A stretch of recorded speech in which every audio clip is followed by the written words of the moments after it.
Halo teman-teman relik sejarah, pernah dengar nama Tan Malaka? Mungkin namanya nggak sepopuler Soekarno, Muhammad Hatta, atau Jenderal Sudirman ya. Tapi tahukah kalian, jauh sebelum Indonesia merdeka, ide dan pemikirannya sudah menjadi cetak biru bagi lahirnya Republik ini. Banyak sejarawan menyebutnya Bapak Republik Indonesia yang terlupakan.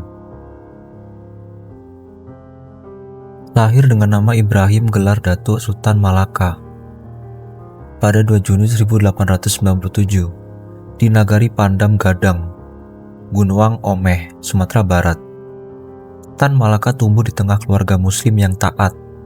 Sejak kecil, ia sudah menunjukkan kecerdasan yang luar biasa. Awalnya, ia mengenyam pendidikan di sekolah guru Quake School di Fort de Kock, sekarang Bukit Tinggi. Di sanalah, pandangannya tentang dunia mulai berubah total. Perang Dunia I dan Revolusi Rusia membuka matanya terhadap ketidakadilan kapitalisme dan kolonialisme. Ia mulai membaca buku-buku Karl Marx, Friedrich Engels, dan Vladimir Lenin. Tan Malaka nggak cuma menelan mentah-mentah ide barat itu.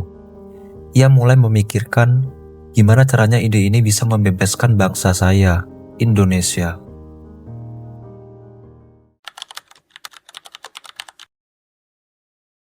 Pulang ke tanah air, Tan Malaka merasakan langsung betapa pedihnya penjajahan. Ia sempat jadi guru di perkebunan teh di Delhi, Sumatera Utara. Di sana, ia melihat bagaimana buruh diperlakukan tidak adil, dan itu membakar semangat perlawanannya. Ia pun hijrah ke Jawa dan bergabung dengan Sarekat Islam, salah satu organisasi pergerakan terbesar saat itu. Tan Malaka nggak cuma berjuang lewat politik, ia juga percaya bahwa pendidikan adalah senjata. Ia mendirikan sekolah-sekolah untuk rakyat kecil agar mereka bisa melek huruf dan sadar akan hak-hak mereka. Aktivitasnya ini membuat pemerintah kolonial Belanda geram. Tan Malaka dianggap berbahaya. Pada tahun 1922, ia ditangkap dan diasingkan ke Belanda. Tapi, siapa sangka, pengasingan itu justru menjadi awal dari petualangan epik seorang revolusioner sejati.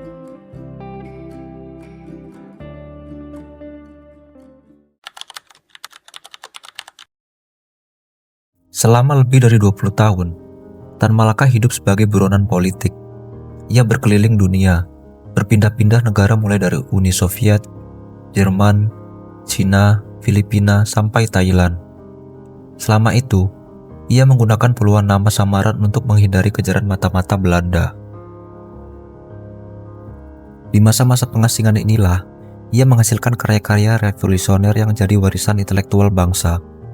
Salah satunya, buku Nar de Republik Indonesia, Menuju Republik Indonesia yang ia tulis tahun 1924. Bayangin, 21 tahun sebelum proklamasi 1945, dia udah punya visi jelas tentang negara Indonesia yang merdeka. Karya monumentalnya yang lain adalah Madilog, Materialisme, Dialektika, dan Logika. Ditulis di penjara, buku ini berisi pemikirannya tentang bagaimana bangsa Indonesia harus berpikir secara ilmiah dan logis, bukan cuma mengandalkan logika mistika.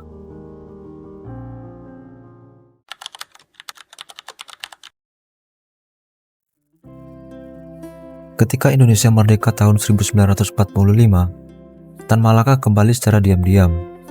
Ia gembira, tapi juga cemas. Ia tidak setuju dengan jalan diplomasi yang ditempuh pemerintah Soekarno-Hatta.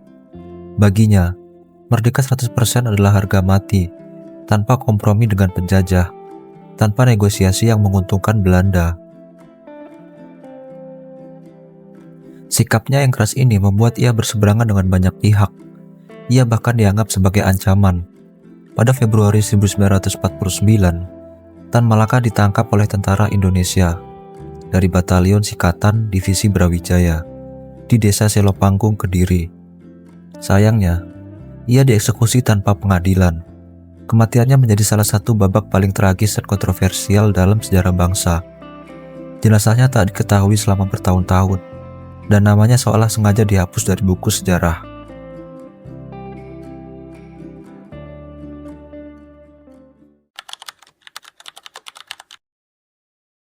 Namun, Sejarah tidak bisa ditutupi selamanya.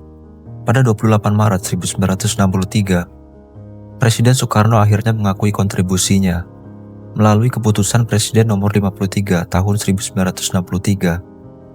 Tan Malaka resmi ditetapkan sebagai pahlawan nasional Indonesia. Pengakuan ini menjadi bukti bahwa ide dan perjuangan Tan Malaka, seorang revolusioner yang tak pernah lelah, tidak bisa dilupakan. Ia adalah sosok yang berani berbeda, seorang pemikir yang jauh melampaui zamannya, dan pahlawan yang mewariskan semangat kemerdekaan tanpa kompromi.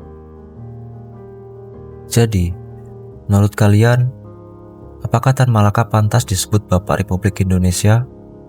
Atau apakah kisahnya masih perlu lebih banyak digali? Bagikan pendapat kalian di kolom komentar ya. Terima kasih sudah menonton video ini sampai akhir. Sampai jumpa di video selanjutnya.